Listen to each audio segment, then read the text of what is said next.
This episode of Game Breaker is brought to you by Audible. For a free 30-day trial and to receive a free audiobook, just head on over to audible.com/GameBreaker. Boop.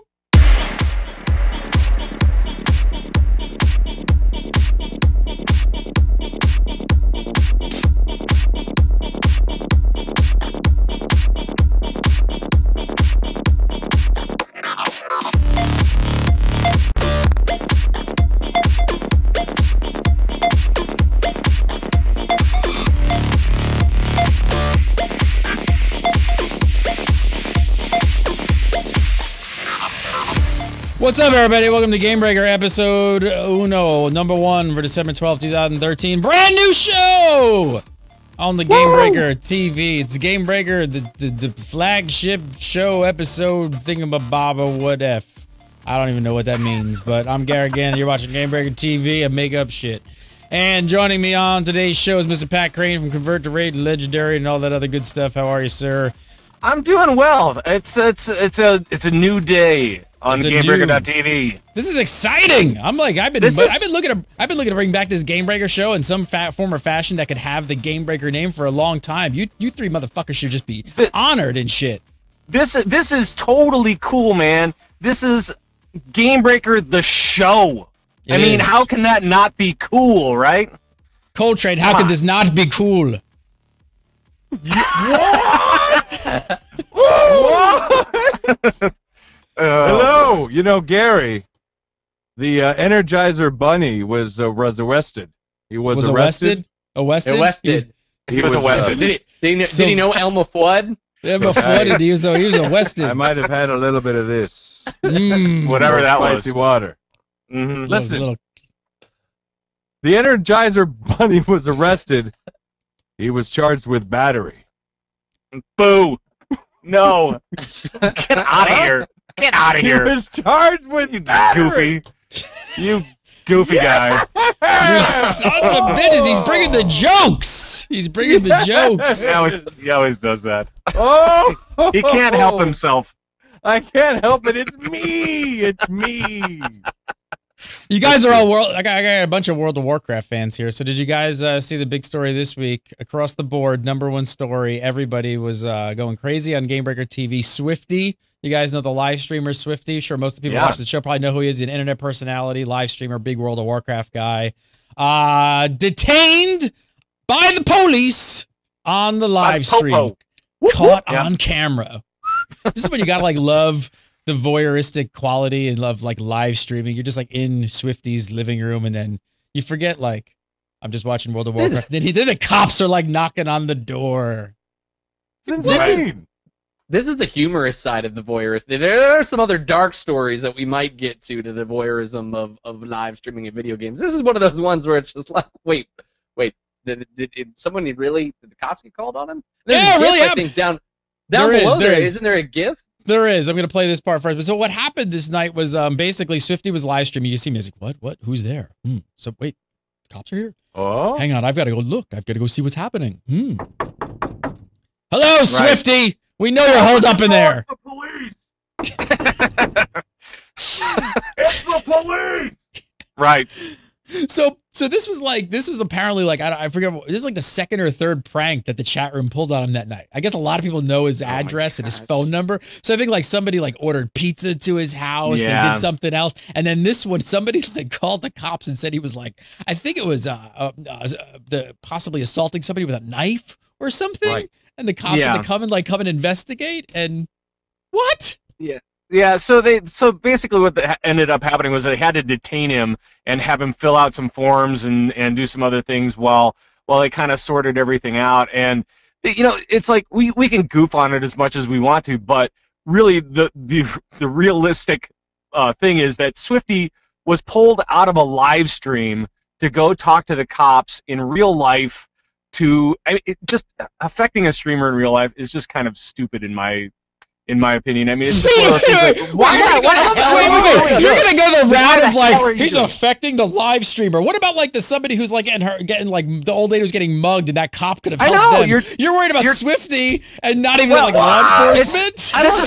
No, this is part of why it's stupid. I mean, you're taking SWIFTY out of his life. You're taking the cops out of what they should be doing. You're taking SWIFTY out of his life. He's live streaming World of Warcraft.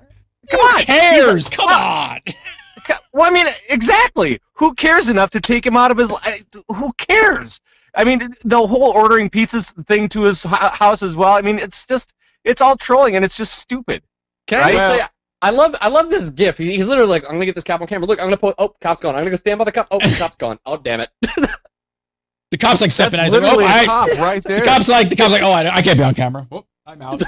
And SWIFTY's like, this is hilarious. I got the cops in my house. Exactly. Like, he's like, what are you doing? And he's like, he sees the green screen. He's like, are you making porn? No, sir. I'm on the internet. I stream video games for a living. I'm a grown man. Right. But it's like, I understand trolling, and it's not cool, and it's an unfortunate part of the internet, but I will say that this is too far, man. You don't call the cops. I mean, he had to go down to the station. That's terrible. Like, SWIFTY, he's a good guy.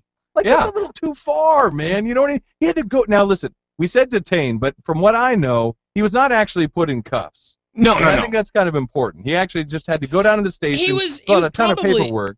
Do we have any confirmation? Because I'm going to guess that he's probably taken down to the station so they could actually investigate, trying to find out who actually made the prank call to the cops, because they probably want to enforce that. I don't even know, but I don't know that. I'm just guessing. And that was what I would. I mean, the fact, yes, it sucks for SWIFTY to be inconvenience, but think about the fact that the cop really got inconvenienced to go really do this prank. Now, I'm not saying someone got stabbed that night, but what if something happened? What if that cop needed to be somewhere? And he's just eating donuts in a Dunkin' Donuts. He's having a very, very true. But I don't know. Well, I think it's insert on pig joke here of donuts and coffee, because nobody's ever done that one. The cop is actually now live streaming. I heard he really got into it. He found out SWIFTY makes $250,000 a year, and he was like, "Oh, this is like a Warcraft thing." This is great. I'm going to do a show, and I'll call it Cops. It'll be great. No one's ever heard of it. It'll be perfect. Tell me what would be amazing if SWIFTY has the cop over and they live stream World of Warcraft together. That would be awesome, actually. And then he had him over, like, with his arm around him. They're like, buddy. And just play, like, best friends music the entire time underneath. The great thing you can tell, he's like, SWIFTY's laughing and he's like joking about it. And like, you can see the cop kind of cracks his smile and he's just like, this is ridiculous. I can't believe I'm on the internet. Like, but it was so weird though. It was so surreal because then after SWIFTY left to go talk to the cops, then Hotted came on the mic and he's like, SWIFTY won't be back. So we're just gonna end the stream now. It's like, oh man, that sucks. I mean, it sucks for so many different reasons that, you know, it's just I think about all the waste. Maybe I really am Gary Griefer Gannon because I can only laugh at this and think it's funny. What? Gary! Have you no soul? No, I think this is too far. No, you don't call the cops. I wouldn't call the cops. I wouldn't go. Well, you know what? The other thing you don't do is you don't give out your personal address to hundreds of thousands of people on the internet because this happens. Hello, police. Yeah, look, GameBreaker Studio. Yeah, Gary Gannon's there. We need him arrested immediately. Hello? Right. Hello? Right. He's lost his mind, ladies and Too far, gentlemen. Gary. Come on. Too far. Mm-hmm. Way too far. Poor SWIFTY. He's a nice guy. He's a good fella. He's a great streamer, great player. Does a lot of great stuff for a lot of great people. Yeah. You have the cops called on. It's too far. Sorry. All right. If I can't, all right, then I guess I'll just start an eBay business. So this guy here, this hit the interwebs and people went crazy. This guy spent $735 to buy a photo of an Xbox One on eBay. Yeah, and, this one, and not even a good photo. Look how crummy that photo is. It's like the printer was running out of ink. It's awful. It's so awful.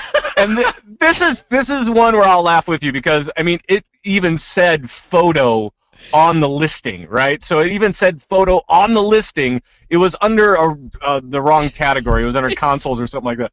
But it was but it said photo, and the guy bid on it anyway. It said photo, but he actually says his quote here. He said it said photo. And I was in two minds, but I looked at the description and the fact that it was in the right category made me think it was genuine. I looked at the seller's feedback and there was nothing negative. I bought it there, and then because I thought it was a good deal. And then he basically got a package. He sat, and he bought, the saddest with Coltrane. One of the best part, he bought it for his, he saved up his hard-earned money for his 4-year-old son to buy him an Xbox One for Christmas.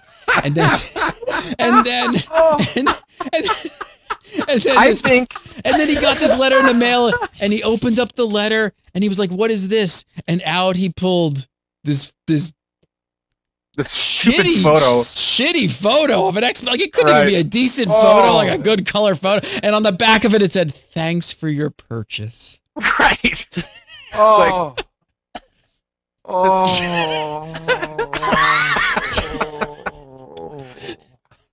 What is wrong with Hey, there's a happy ending. So a local newspaper picked up on the story and they ran with it, and the internet went crazy about this and felt really bad. eBay contacted this student here, Peter Clatworthy, and helped him, and they got him a full refund. They got his money back, but he still has no Xbox One, but he's got that crummy photo. You think he's gonna frame that? I'd frame that. Maybe he should resell it on. Maybe he could resell it on eBay.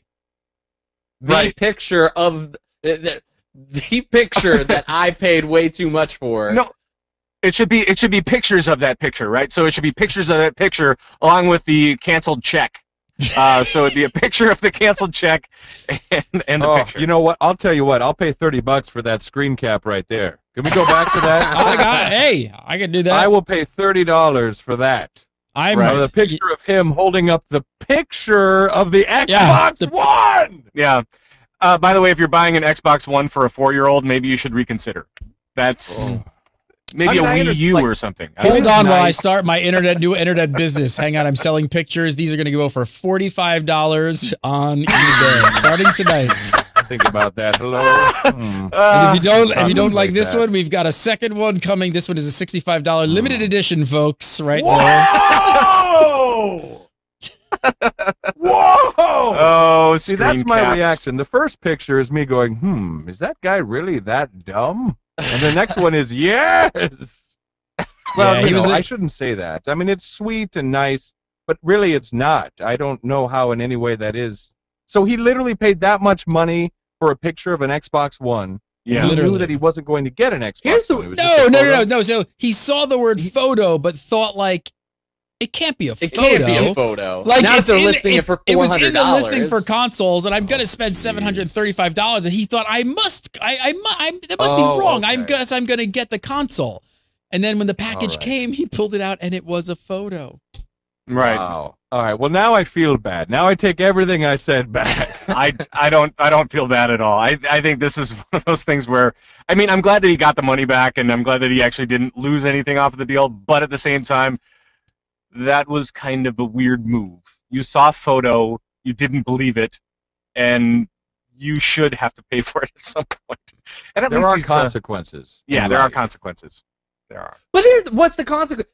I'm not coming to the side of the troll here, but the troll who put this thing out there and said, "Who wants to buy my picture of an Xbox One?" was 100% honest. There was no false advertising. Completely accurate. Dumb consumers. Right. Just absolutely ignorant consumers. And it's this guy got, manipulated, and it sucks for him. But the seller didn't do anything wrong. He was just smart. He knew someone would be dumb enough to not read the entirety of it, and they didn't. Right. That's pretty awesome, actually. Coltrane's like, I'm starting a new business. He's like, I got a new business. It's like PlayStation 3, Xbox 360. When they come out, I'm gonna sell for double on eBay, and everyone's like, not gonna happen this year. It's not gonna happen. People are wise. They're too smart. They're not gonna do that. One dude's like, you know what? I'm gonna sell a picture of one, and one person out there is gonna be so stupid that all I need is one bid, and I've got my money. And Peter Clatworthy. And I don't even need any ink in my printer. Look at that. Oh, I wish I could play. The parody was funny. Oh, yeah. I wish I could play videos from YouTube, but yeah, big F you to YouTube. We'll talk about that in a little while, but I'm not playing it. Right. But this video, so if you go over to, all these stories are on GameBreaker TV. If you go look for this, there's an amazing parody video underneath it here. And I don't want to click play because you want to hear the sound. I don't want to ruin it for you, but it got so far as like, it's fantastic. It's totally worth going to check it out. So check that out. It's titled "Man Pays $735 for a photo of an Xbox One on eBay." Great stuff. All right, next up, this guy here really like. I don't know who married this gem. This guy's just a winner. Man exposes wife's breast on the PlayStation 4 Twitch stream. What? So the story it goes way farther than just even that too. Yeah. So the story here is the PlayStation 4 launches. It's got the Twitch live streaming integration built in, and of course, if you have the camera, you can also use the camera. And we kind of knew that like people were going to start making new shows on Twitch. These, and this just. I don't even know what to call him. This guy comes on. So he starts out, him and his wife, and they're live streaming on Twitch, and all seems nice. And apparently they start sort of like a drinking game between the two of them. Him and his wife start drinking heavily and taking shots to see who, I guess, would sort of like pass out first. So she loses the bet, basically, and she literally passes out. She passes out. And she really lost in the process because what was it? He exposed one of her breasts, and then the stream went dark for a few minutes. Then the stream went dark for a few minutes, and then she comes back. She's totally nude, completely nude. He just stripped all the clothes off, turns the stream back on. Yeah. What do you do if you're this chick married to this guy? Divorce. What a great guy this guy must be, right? Yeah, right. But hold on. The night started with, let's drink to see who passes out first. That's how it starts. Yeah. There is a little bit of personal responsibility there, but at the same time, what this guy did was really not cool. This is so not cool. This is definitely counseling material, at least. Do you think it could have been staged? Somebody in the chat room is saying that, and that was speculation. People saying it's staged. I thought about this, but I'm like, I don't exactly know what he would have gained from this. Like, I don't know that he has like anything else going on, or like I don't know what would have been the point. I mean, he's since been banned from Twitch. People stayed after the whole exposing yourself. Oh, I masturbated on my stream. Oh, I ended up having sex with my girlfriend because I forgot to turn my webcam. Those people had nothing to gain. But we kind of learned as it became more popular. As it became more popular, they started to do it on purpose. Yeah, you see like league players like trying to get. Well, like you saw some esports kids who like thought they were going to be like the next like pro player were doing it for notoriety and stuff, and like live streaming shit like this is like the new sex tape. Right. Of course. Well, but there were like lots of videos on YouTube all about this. There were lots of comments about this particular story, and one of the ones that I looked at, I can't remember who it was, but the woman who was in the video actually contacted the YouTuber and wanted her pictures removed. Not only her pictures, but her and her husband, because if they knew who her husband was, then they would know who she was. So she was asking to be removed from his videos. So what does that say to you? This chick here? Yeah. Oh, so you can still find her on GameBreaker TV. So no. She asked a YouTuber to take off pictures. I mean, it wasn't anything, official or anything like that. But so she asked for those images to be removed or to be blotted out or to be whatever. And so, I mean, you don't go through all of that trouble to gain something off of YouTube if you want your images removed. We didn't post the other pictures because the other pictures exist of her completely nude, like passed out on the couch. If you're going to do this on purpose with something to gain, you might want to fix that really blurry moment at 24 minutes, 36 seconds. It gets a little blurry, doesn't really look as good. You might want to get that This fixed. is crazy. I'm sorry. Yeah. You're laying there with your wife, and she's passed out, and you do this?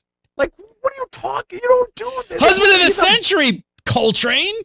Well, you're telling me that esports guys are having sex to promote their League of Legends play. I don't know what you're talking about. Is that really? That didn't really happen though. No, it really. Well, people were accidentally leaving their web camera on and then having their girlfriend over and having sex with the camera aimed at their bed. Yeah, you want more people to show. Come on, Colt. You want more people to show up to your Twitch stream tomorrow night? Drop the drawers. Right. see the So it's like asparagus. time to select a hero. Oh, it's Let's- me. Excuse Let's see the asparagus, Coltrane. Let's see what it's all exactly. about. me. Yeah. Um, Glorious green stalk of a.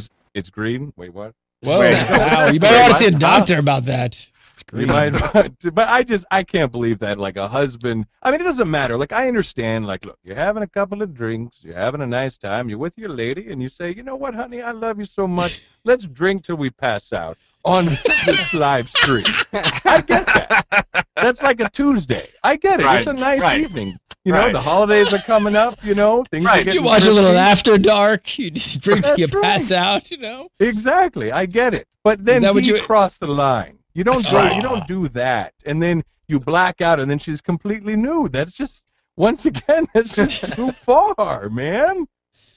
I don't know. Maybe I'm the one taking the crazy pills. You're like Coltrane, old, I Coltrane, think- you're no, so Coltrane, old-fashioned. Hey, You're so old-fashioned. old-fashioned. Dang it. You beat me to it. Old Coltrane. That's right. You Look, old I invented man. the piano key necktie. All right, I invented it. Drives me crazy. The other thing going crazy this week about live streaming and all kinds of crazy stuff is the YouTube fiasco. You guys paying attention to this? This is all over the place. This one's a hard. I mean, I know a lot of people out there probably wondering exactly what's happening, so I'll try and keep it like trying to condense it. So all this stuff's been going on in the past few weeks. I mean, a couple of weeks ago we heard about how YouTubers, you know, a lot of them are signed with these things called multi-channel networks, which means you sign, you know, with like a Machinima or a Polaris and all these companies. Right. And you know, they get you a little bit higher CPM rates on your YouTube videos, and they also gave you like some protection to some extent where with copyright strikes and content ID and things like that.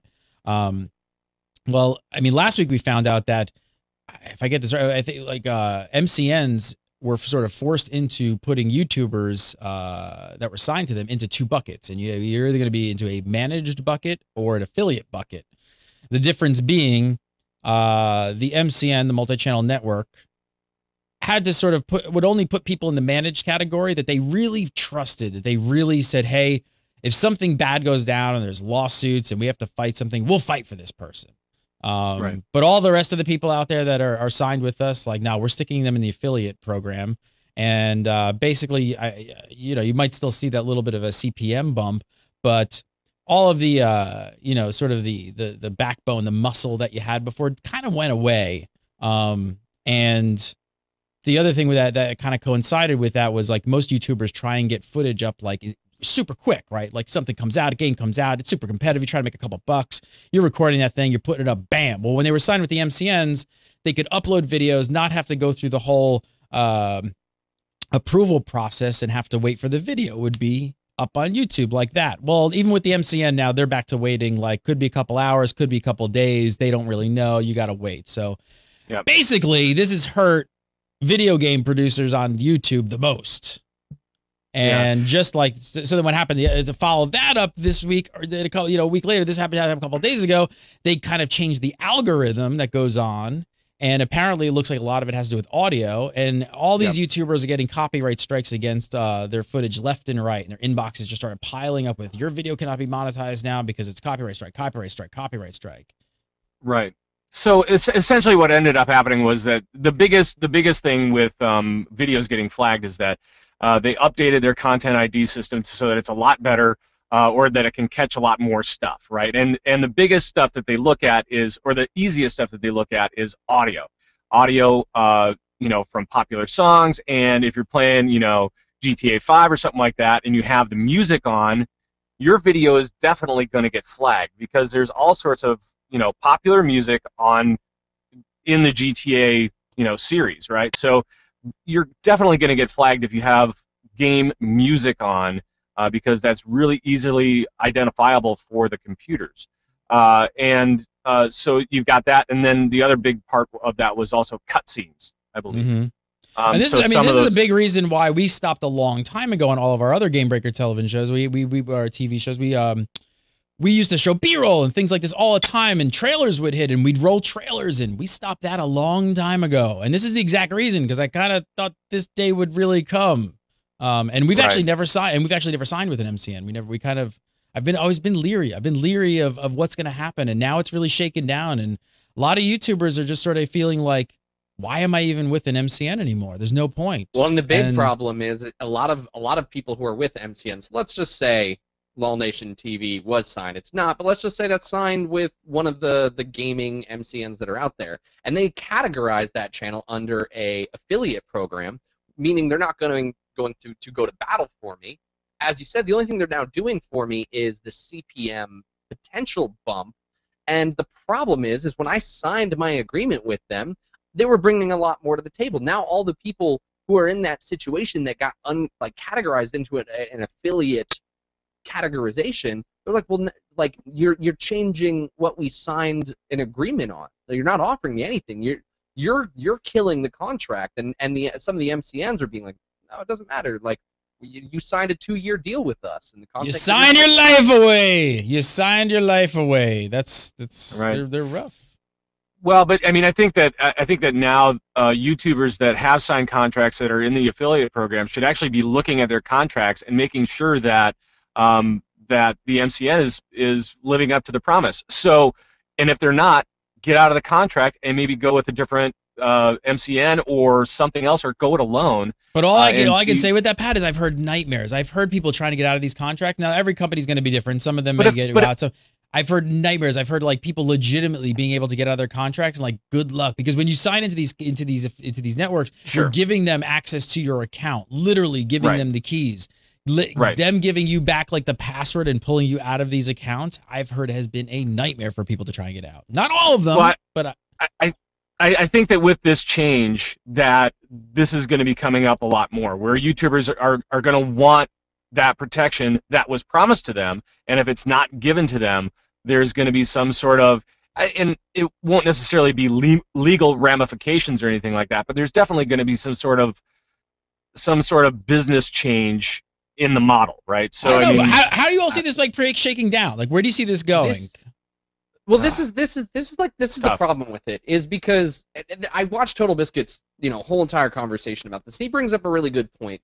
A big part of the problem is obviously certain companies might want to control the content, because if it's negative content that comes out in their game, they want to control that, and that's bad. That's bad for the consumer. That's bad for the game. That's bad across the board. But the thing that I really liked about what he kind of went on about was, this is going to have to really, we as content creators are going to have to learn to step up the level of what is being done for these Let's Plays, because yes, a game developer, you have to be fair when you're Let's Playing. If you're just running around screaming and saying this game is awful because you're not paying attention to it and not being a true review like journalist, and you're just ripping the game apart for no reason, because you decided, hey, new game came out on Friday and I'm going to drink with my wife until I strip her naked.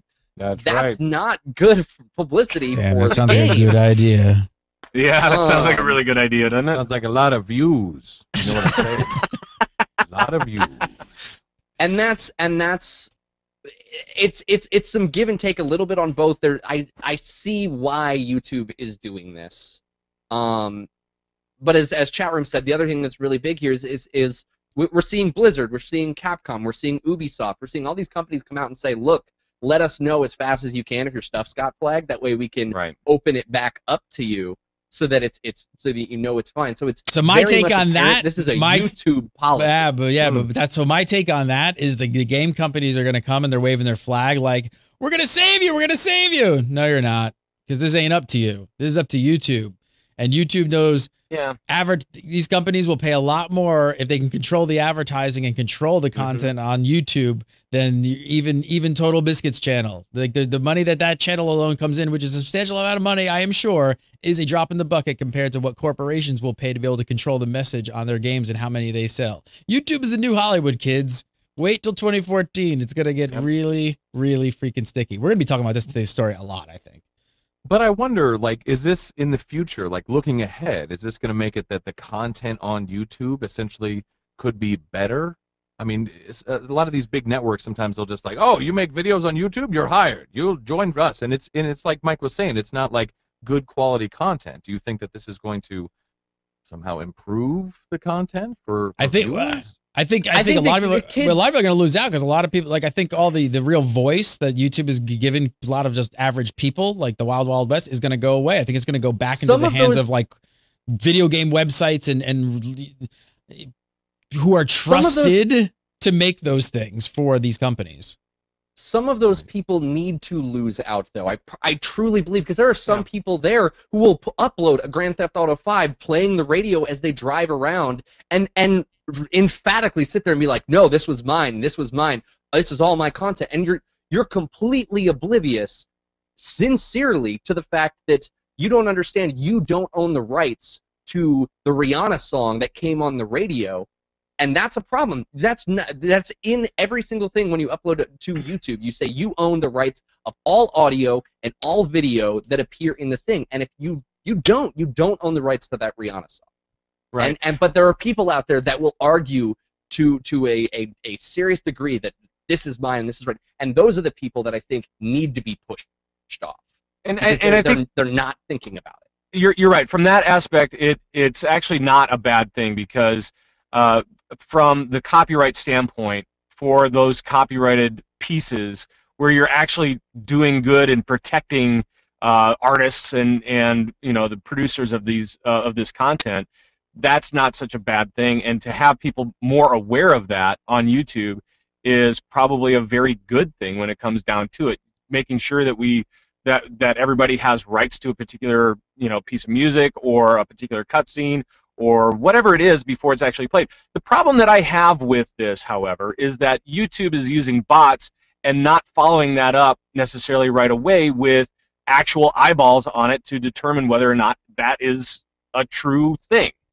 So you've got a lot of that scenario is completely unsustainable. They can't do that. This is why they put the whole thing into place. And this is also why they allow all the publishers to hit the DMCA button or the copyright strike button, is because they can't afford. They can afford, but they don't want to have an entire skyscraper filled with lawyers just to fight all these fights every time a publisher comes in. They just go like, nuke it. We don't go ahead, nuke it. That's what the MCN came in and stepped in and said, hey, Google, what if we take all the responsibility? What if we're repping these people making videos, and then let's just say, Konami comes after this person. What if we sign a contract that says, like, YouTube, it doesn't have anything to do with this issue. We, the MCN, will then go to court and fight this for you. And YouTube said, sure, fine, whatever. Personally, I think YouTube has played the MCNs in the end, and I think that they've got them to build an infrastructure around something that's much greater, and YouTube is just going to keep chipping away at this. And YouTube is going to be hiring more and more of these entities. What's really interesting right now, which MCN. Well, yeah, exactly. You won't need them. But what I really think might be interesting here is if there's a play for somebody to step in, at least in the gaming vertical, and actually have a solution that could actually capture a lot of these people. The only one I can think of, I'm getting all but Maker Studios bought Blip a few months ago, which is a competitor to YouTube. The thing with the Blip is they don't have the natural search. We used Blip for years. That's why we stayed away from YouTube for a long time. The thing is, Blip doesn't have natural search, but could there be a big play for a company to kind of come in and step in and kind of, be the gaming vertical and kind of give everybody a fair shake? Possible. It's tough though. YouTube is the second biggest search engine, right? You're all crazy. And so, how can you replace that? That's going to be really tough to take down. And we're seeing that. Maker buying Blip, Collective Digital Studio buying Metacafe. We're seeing these big like MCN kind of people try and take their traffic to these other sites so that they can control it. I can't say that they're failing, but I've seen the fact that they can't take Freddie Wong off YouTube. That's where his views are. You deliver the But he does he doesn't have that problem. Just like we don't have that problem. We didn't get any copyright strikes. There's nothing wrong with Freddie Wong. I'm sorry, but go on. The people who really are, and the people who are creating content that might skirt the edge, who are making lots of money for them, Total Biscuit, that level, MCN's going to put them in the managed category and just go to bat for them and go and pay the lawyer fees. Those channels generate enough money where they'll be like, yeah, we'll go to court. That's fine. We're gonna keep this train rolling. Everybody else is where it's going to lose out. So I'll use it for a shameless plug. Watch GameBreaker TV for a sign-up form, because if you are living in the Southern California area or Los Angeles area, want to make content like this and make high CPMs, I'll have a form for you to fill out and contact me. And I'm not joking. I'm getting away from the... So we've been doing this for years. We have advertising. We've been doing this for years. We have no problem at all. You got to create different kind of content. Come to GameBreaker. We're gonna start signing people. 2014. That's what we're gonna do. This whole MCN thing's a freaking disaster.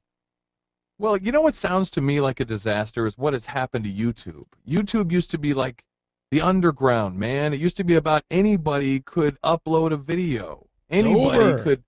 I know it's over, and I know what I'm saying is completely naive, and I know it's a fantasy, but it used to be like the underground. You know, it's what was real. It was like the American It was the wild, wild west. It scares the shit out of the publishers. That's why. I know, but like, now it's all about corporations and MIP, DIP, and LIP, and BIP, and I don't know who. What happened to the people? You know what I mean? Yeah. It's just, and now look, I understand what I'm saying. It's completely naive, and it's gone, and it's now all about corporations and control, and I get that, and that's wonderful, and people are making money, but you were going to see, so man, at its core. Watching, I would say maybe in 2014, if not 2015, keep an eye on, you're going to see YouTube start scooping up digital rights for like insane entities. I almost would put money on it that the NFL is one of them. I almost guarantee that you're going to see them sign a deal with the NFL and have stuff like every game live stream to YouTube while it's on live. Those are the kind of verticals that YouTube is going to step into. The NFL generates so much more money and is willing to spend so much more money in a property like that. I hate to say it, they don't give a shit about the gaming sector, like that vertical. It is not going to be they're already anywhere live close. streaming concerts and all that. That stuff is that it's like I said, it's like Paramount. The Velvet Rope is coming out, the guest list is coming out, and you know what? The average Joe is not going to be on the guest list. I'm moving on. That's There's true. so much other stuff to talk about. You're right. All right. I want to get happy again. Boom! Release date: Elder Scrolls Online. Release date announced. Are you guys excited for Elder Scrolls? Yes. That was so. Apparently, I'm alone in that. I'm extremely excited for Elder Scrolls Online. So April 4th is the date for the PC. I was a little surprised that the PC and Mac version is coming out on the 4th with the PS4 and Xbox One versions not until sometime in June. Yeah, that doesn't sound right. I mean, it should be either at the same time or I would almost say before then. You know, because if they're going to differentiate themselves from World of Warcraft and other MMOs like that, you kind of being on a console is kind of cool, right? I mean, that's been kind of a big thing for SOs that everybody's like, whoa, console coming to an MMO coming to a console, this is going to be awesome. But I guess it really does it hurt them anyway to come out on PC before? I don't know.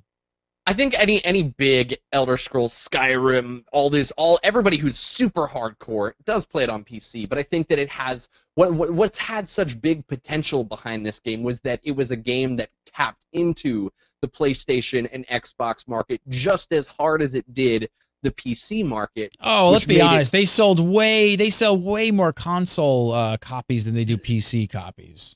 Right, and that's why it seems kind of crazy to come out on PC first instead of really hitting the console market, because that has such a strong base to the Elder Scrolls fan that to alienate them for 2 months in an MMO, 2 months, is that 2 months? April to June? I don't know. I'll just say it's 2 months. April, May, June, yeah. So you mean it? That's a lifetime. It's forever. On the internet. That's like 3 max level characters at least. I mean, come on. Coltrane, you're a big World of Warcraft player. I mean, what's actually got you excited about? What are you looking forward to? I'm a big World of Warcraft player. I'm a big MMO player. You know, I started in Ultima Online. I played every single MMO. Wow, you're old. Pretty much since then. Star Wars Galaxies, DAOC, like the list goes on and continue to. And Elder Scrolls, yes, I'm looking forward to Elder Scrolls Online. I just love MMOs.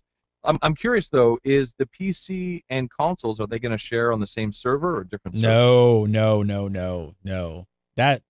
I mean, I don't know if there's been confirmation on the PlayStation side, but I'm pretty much sure that Xbox does not allow that to happen whatsoever. Sony will allow that. CSGO did that.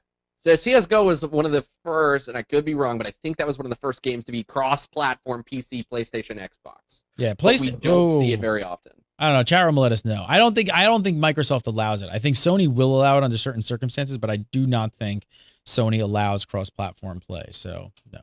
Yeah. But the thing that I loved about Elder Scrolls, at least Skyrim, it was the first MMO in a long time that I felt immersed. You know what I mean? I felt like I was actually in the world. So that's why I'm looking forward to Elder Scrolls. What are you expecting, though, in an Elder Scrolls MMO? Because that's the big controversy is like, in Elder Scrolls, it's all about being the hero. You're single, like you're alone, you're playing this game, and it's all about you, moving through the world and kind of this open world environment. And it's like, a lot of people are like, how is that going to translate into an MMO? Because now I'm in something where I got thousands of other people running around doing all the same stuff and they're all doing just quests. And I don't know, man.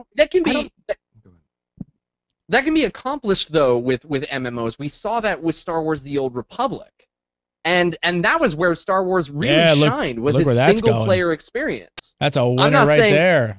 I'm not saying it's a great MMO, and I don't personally like my experiences with Elder Scrolls, so I don't know if it will be. And Josh and I talked a lot about that on After Dark about how Elder Scrolls is a singular hero mentality. But all I'm trying to say is, we saw a very strong, if for the free-to-play reason, is the only, Star Wars: The Old Republic is a great free-to-play game to play through a story. They did it right, and it's an MMO. But that's when it breaks down, is when it tries to start being an MMO. That's the thing. Do you want that, Coltrane? Do you want that experience? Do you want a single-player type of Elder Scrolls experience that you're used to from the franchise, but just with more people running around? Well, I'll tell you what I want, Gary. What I want is the world of Elder Scrolls. That's what attracted me to Elder Scrolls. That's what attracts me in Skyrim. It's not always about being the hero. It's about being a part of this world. Like I felt in Skyrim, I was in this world, a living, breathing world. And in Elder Scrolls, I think it's not so much about being the hero, but being a part of an army, being with the Imperials and my fellow buddies and in this world. I think that immersion, at least for me, that's attractive. It's not just. Visually, I think they nailed Elder Scrolls. It looks like the Elder Scrolls universe to me. I think they killed it. Can't wait. April 4th. Mark the calendars. All right, I'm going to talk about this crazy guy who paid $1,800 for a PS4. But first, I want to tell you guys about Audible. Audible. I love the Audible. Want to save you guys, I want to save you guys a lot because it's going to be free. Free audiobook and a free 30-day trial. All you got to do is go over to audible.com/GameBreaker. Use that URL, sign up today, make an account, go searching for a book. We got some World of Warcraft fans on the panel in the Convert to Raid. Woo! Mm-hmm. Dawn of Aspects just put up there last month. Definitely worth checking out. Bronze Scott Brick, amazing voice. Time. When he first returned from the Timeways, Tick continued hesitantly. He recounted what he saw. No matter where he and the others attempted to journey in history, they always emerged at the same point in the future. Check it out. There's a bunch of other World of Warcraft books here on Audible as well. It's not the only one. I mean, they've got the Vol'jin book, Jaina Proudmoore, Stormrage, Wolfheart, bunch of them on there. If you guys are at all interested in trying to follow up with the story that might be going into Warlords of Darkness, I could be misquoting her, but I feel like Missy has said that there's kind of a little bit of a hint going on within the Dawn of the Aspects that reveals that the Aspects' power might not be completely gone, even though we saw them drain their power to get rid of Deathwing. So she said that there's maybe a little bit of a hint there that could come into play as to why the Aspects may or may not have their power in Warlords of Draenor. So if you care at all about following up the story, you might want to check out that book. And it's Warlords of Draenor. You did say Warlords of Darkness. Warlords of the Dark Below. There it is. Exactly. Now we're talking. Audible.com/GameBreaker. Go on over, use the URL, sign up, make an account, download the iOS or the Android app. They've got both there. You put it on your phone, your smartphone, and get to downloading a free book today. All right, so this guy from Brazil. Got another. This guy from Brazil pays $1,800 for a PlayStation 4. $1,800. He doesn't even have it. He couldn't even get any games to play on it. There were no games left. There were no games at the store. I love seeing Coltrane just cringe to these stories. So the reason it was $1,800 is because of some taxation that goes on And Microsoft, there's an outrageous import tax to Brazil. And Microsoft actually went, so. Yeah, it's pretty incredible. Yeah, they ask him here. This is, and why, he says, because he went the full warranty, and secondly, because they ask him why he bought it and stuff like that. And he said, do you think it was expensive? And he says, no, I'm used to video games being expensive. I've been a gamer for 30 years after all this time. He's like, they're only used to paying $1,800 for a PlayStation 4.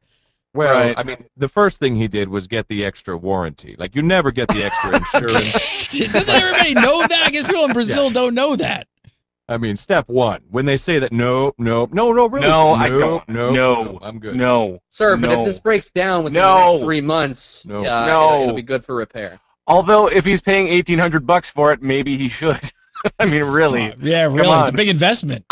The best warranties I think I'll ever have, I think it was when I bought my original Xbox through Game Crazy, which was affiliated with Hollywood Video from anyone from the Midwest. Yes. They had a special warranty where the guy, this is his pitch, and this is what sold me on it. He's like, you could literally walk out that door, I could watch you throw the Xbox in the air and have it come smashing down, walk back in and say, it's broken, and I'll give you a brand new one. I was like, sold. Wow. Sold. And then you went and did it, right? And then you just went and then just that would have been the best. Can you go back and do that and like go back to that store and ask him if he still does that? Bring a camera and then just get a sledgehammer, just smash it back. All right, bro, where's my new one? That's like Brazil rules. That is total Brazil rules. When I read this story, though, the saddest point to me was when I read this, and they said, so what are your thoughts about so far with the Brazilian PS4? Is it all in Portuguese? Did you buy games? Did you buy the camera? And he says, due to the PSN servers being overloaded, I couldn't play yet. I found no physical games, and I couldn't download the ones I had already bought on PSN. Yeah, that's so sad. That is so sad. I feel for this guy. I mean, you should at least be able to get on right away if you pay that kind of money and be able to play some games. But he looks happy. Look at him. He's totally happy. He's really not. I mean, I mean, he doesn't. I mean, he looks. No, he doesn't. He does not look happy. That's just for the camera. He's only doing it for the camera. I mean, he's got that kind of. Well, he's got a closed smile. I didn't pay $450. I had my PlayStation 3 coming. It was going to cost me $450. $450. And I found someone on eBay to buy it off me because I didn't want to get it and then stick it in my closet. That guy is not happy right now. Sure, he might be happy he has a PlayStation, but it's not. You don't buy a console to stick it in the closet. But here's a question, though. We're all gamers, right? If you did happen to live in a part of the world that was, hit with some sort of outrageous taxation like this, would it stop you from gaming, or do you think you'd actually save up the money and pony up the 2K? I think it would make me be a PC gamer. I mean, really, that would kind of. I think consoles would be right out. Really, I mean, when it comes down to it, you're taking a huge hit. I mean, that's incredible. I was kind of reading up on the economy of Brazil, and they said, like, in comparison, like an Apple TV would go for like $400 over there. So I mean, it's 4 times the rate, right? So it's why crazy. do people live there? Then just it's probably cheaper to move. Because of the samba, they can't get the rhythm out. I mean, it's all about Carnival and the Amazon River. Right. I don't know. I'm telling you, that picture, if you look at that, it looks like he's literally thinking to himself, all right, did you take the photo? All right, I'm going to shoot myself in the face. Like, he's not, look, he's like, yeah, is it taken? All right. Boom. Yep. Done. That's not happy. Well, he spends $2,000 on a PS4, and then this guy posted this. We posted this. This blew up. This guy saved $2,000 on PC games. One guy, and this is how he did it. He outlined all of it. He put a whole spreadsheet together, and he showed like all of the games that he bought and the bundles and the base price and when he waited for the sale price and what his savings were, and he documented it all.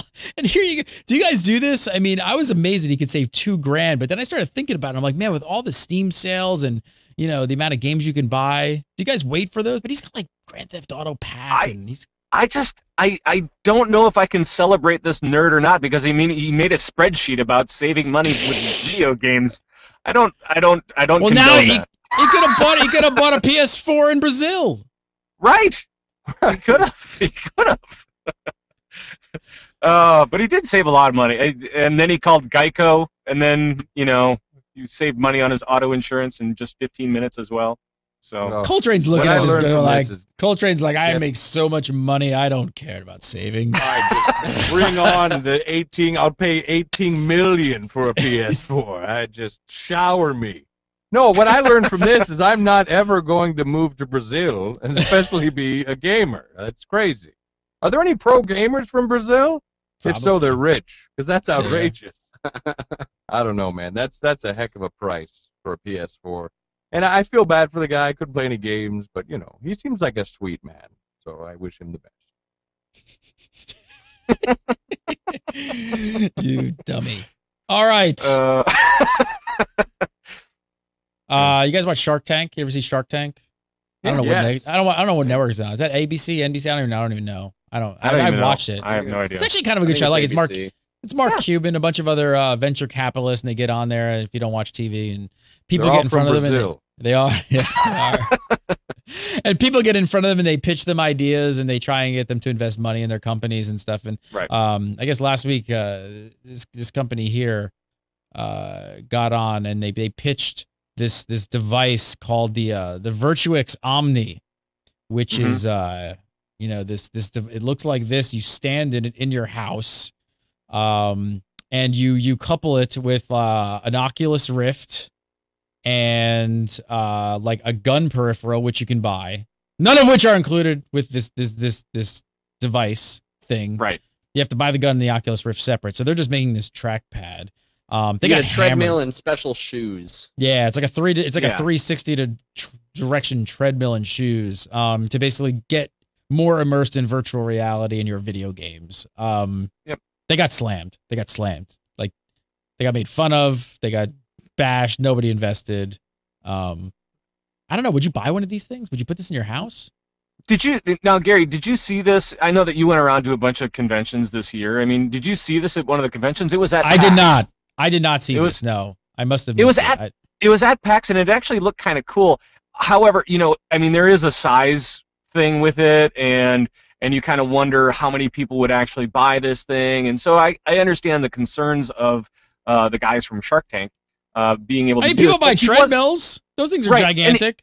And he was not looking to make a whole lot of these to be available right away. He was looking to I think he was creating 3,000 for immediate, once these are available, he'll have 3,000 on hand, and then kind of, base it from there.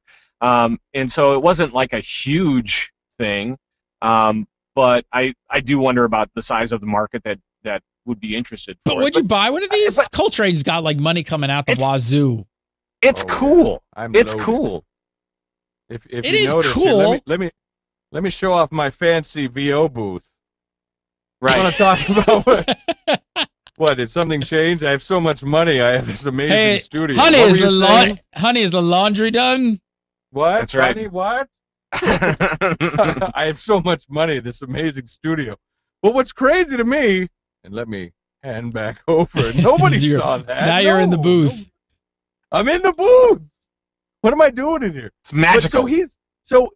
Now, Pat, you saw the actual Oculus Rift, and you actually tried it out. Yeah. You thought it was pretty cool, right? The Rift is really cool, and that's the goggles, right? So that was actually really cool, and I played this super crappy indie game because the line for the cool games was extremely long every time that I went by it. So I went and kind of looked at it through this indie game, and that was cool. The Virtuix Omni also looks pretty neat, and I saw that in action at PAX. However, I mean, this is a big piece of equipment that we're talking about. And it's a big investment. I got to use. I tried out I've used the Oculus Rift. I played the Eve game on it with Oculus Rift, and it's pretty cool. It's a pretty cool device, and I was like, wow, this is pretty neat.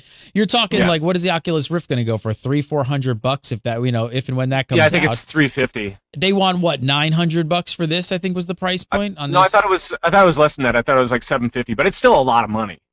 Yeah, and then you got to buy the gun peripheral. I don't know. Right. Do people want this in their houses? Do gamers really want to be this immersed?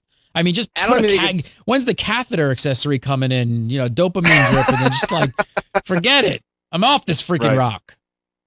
I'm the anime fan here who can stand up and say there's a sect of people that want this level of immersion. There are people that want the Sword Art Online's, the dot hack sign-esque anime ability to log yourself into an MMO. The problem is, I'm afraid where this is going.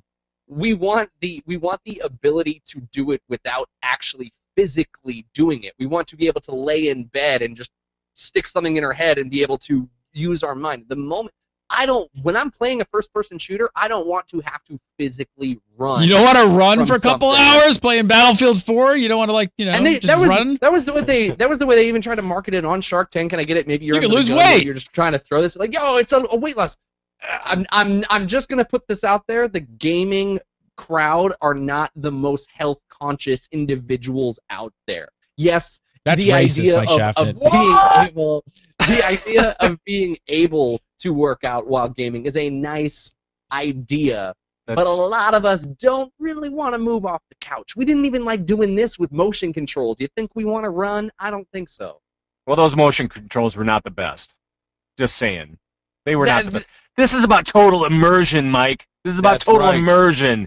And who doesn't want to be fully immersed in the game, panting and shooting things? Come on.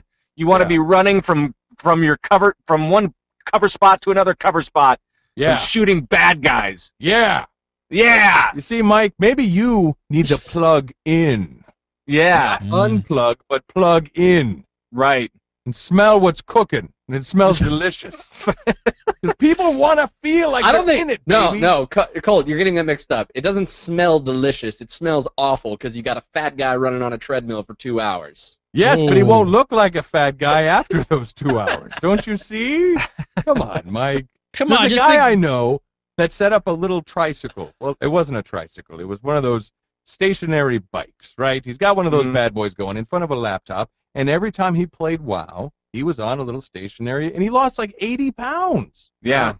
Just doing dailies. You do hear about that. People using other means of motion control for games and stuff like that. You don't hear about it a lot, but you do hear about it from time to time. People, you know, walking on treadmills and stuff like that. This is kind of, it's cool. It is cool. You don't want to run from Iron Forge to Undercity cool every night? Let's go. Yeah, let's meet up. Here's the thing, though. But here's a quick point, and forgive me, Pat, for interrupting. No, go ahead. You are in it, like you're in the world. It doesn't feel like exercise. The reason people don't like to exercise is because it's exercise. But if you're in this world and you need to run to this box to take cover, you're just going to do that automatically, and you're losing weight at the same time because you're immersed. You're into it. It feels natural. Like working out is, to some of us, like me, not natural. I don't want to. I'm just going to. Well, come on, you guys really think that they're going to market this thing like, you know, to lose weight? You think it's going to be the selling point? The point. This thing is, where's the penis attachment and where's the, you know? Well, question one in the Granite House. I think the one thing that is great to be said with what Coltrane's saying here is that you have all these school programs that's like, get into recess and get your kids out and playing once a day in the afternoon. To an extent, by creating a system like this, you're allowing even our generation, a younger generation, to still enjoy games, but presenting it in a fashion where they will be physically active so that they don't get to that benchmark of being obese, which I can see a benefit to, but I don't think they can market it towards that. Come on, Timmy, get in there and play your video games. Go do it right now. You've got to do it for an hour. That's heart healthy. I'll tell you, man. Times have changed. You know, back in the day, before video games, it was Timmy, go out and play. Yeah. You know, and that's what he did, and he exercised. He went out and played. Let's listen. That's right, old man trained. But now kids today, now they sit in front of their TV. So what happens? We get a little chunky monkey. That's right. I'll tell you what, kids today. Whoa! It's insane. It's insanity. So I'm just saying, the times have changed. I think if there's any way to get people off their butts, including myself, I could drop 30. That'd be wonderful. Right. But it's any way that why that don't can help. Why don't you go play paintball then, or airsoft? Because it's too dangerous. That hurts physically. GameBreaker Airsoft. I see it coming. What? And if What? GameBreaker Airsoft, Los Angeles. We got a couple people. Let's do That it. was fun. I'm glad to be back on this show. This is gonna be a good one. yeah, That's man. episode 1. That was a fun ride. Mike Shavdit. Follow him on Twitter at Mike Shavdit. Make sure to go to LOL Nation TV and watch his League of Legends show called Waypoint, as well as the Summoners Showcase Revival. Colt Train, you can follow him on the Twitter at _Coltrane. Of course, you can check him out over on the Convert to Raid show as well on GameBreaker TV at convertraid.com. And Mr. Pat Crane, you can follow him on the Twitter at Pat Crane and Convert to Raid as well. So we're going to do this show live every Thursday after Legendary. So that's going to be 9 PST on Thursdays live. If you guys want to show up for that show, it'll be a good time. We'll have some fun. Some shenanigans will go on. Leave a comment below for the premiere episode. Let us know when we post it on GameBreaker. What do you think of the show? Tell us what you like, what you don't. Let us know. First episode. So we're back, baby. GameBreaker. We'll see you next time. Have a good one.